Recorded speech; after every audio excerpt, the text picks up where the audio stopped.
Go ahead, Eric. Oh, sorry about that. Thank you, George. DJ, could you just speak, the team as a whole, your guys' mindset, being in the situation, a similar situation as to where you were in last year?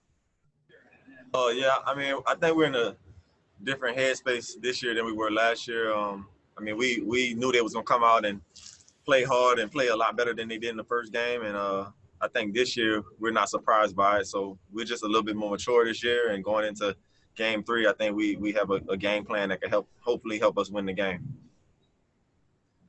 Dan Savage. EJ, after reviewing the film of Game 2, what are the biggest adjustments you'd like to see from the team heading into Game 3? We just got to be ready to knock down shots. We didn't knock down shots last night, and other than that, I mean, I think we were number 2 in the NBA in defense last night. Our defense wasn't as bad as we thought.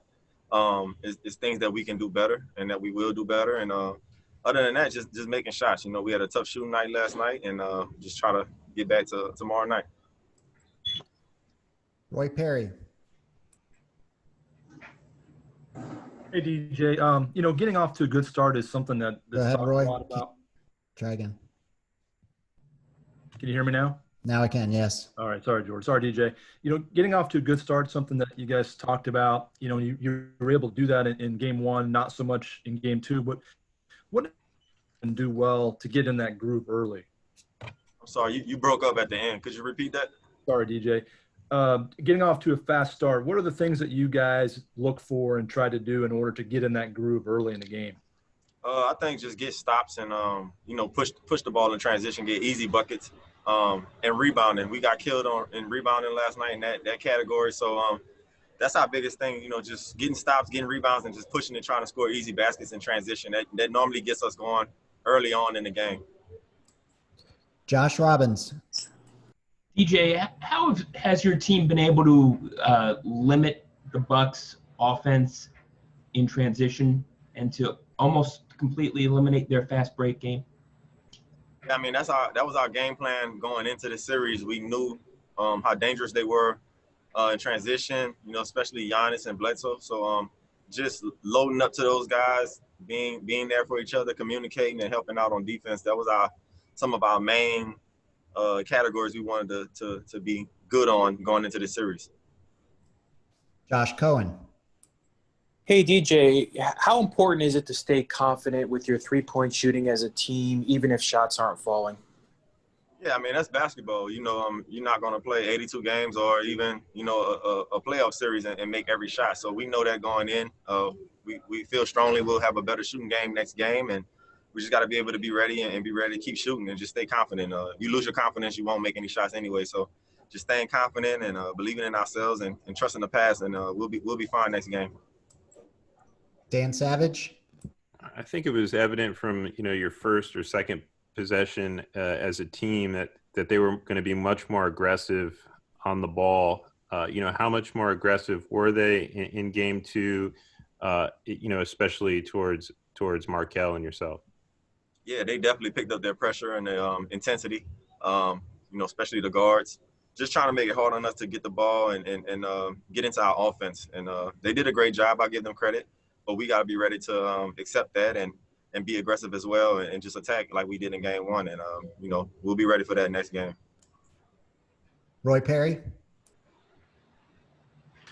DJ, you've had a lot of success, playing alongside Vooch, but what's impressed you about how he's playing offensively so far, and how satisfying is it to see him having the kind of series that he's having? I mean, I've been playing with Vooch for 4 years now, and he's been the same player since day one. The thing that I love about Vooch the most is how unselfish he is. He can score and be a top guy in this league, with the best of them, but he's so unselfish and he doesn't care about scoring and all the accolades that come with it. He's more about the team and getting everybody involved and just making the right play. And that's rare in this league, guys that's on your team that's willing to make the right play. Josh Robbins. And to pick up on Roy's question, DJ, how gratifying is it for you to see him get some acclaim, which he's not searching for, in the playoffs? It's great, man. Like you said, he doesn't search for that kind of attention, and it's not something that actually bothers him at all. So I think he knows that, and he's able to play freely in the games because he doesn't care about any of that stuff. So it's just great to see it, that people starting to recognize how much of a great player he is in this league, a great big man, and I'm just happy to be a part of his team. Go ahead, Josh. You got a follow up? Yes, on a different question. How much, or what did Milwaukee do to try to take away Orlando's drive and kick game?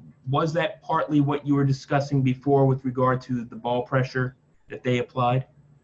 Yeah, I mean, just number one, they're a big, long team, man. Their whole team is big and long, and they just scramble around it. They're number one in defense in the league for the last 2 years, and that's one of the main reasons. And then they're just all over the place. Once you drive, they're coming to help, and they did a great job last night. And they definitely, watched the film from game one and made adjustments. So that's how the playoffs are played, and you got to make adjustments. And game 3 will probably be a different game.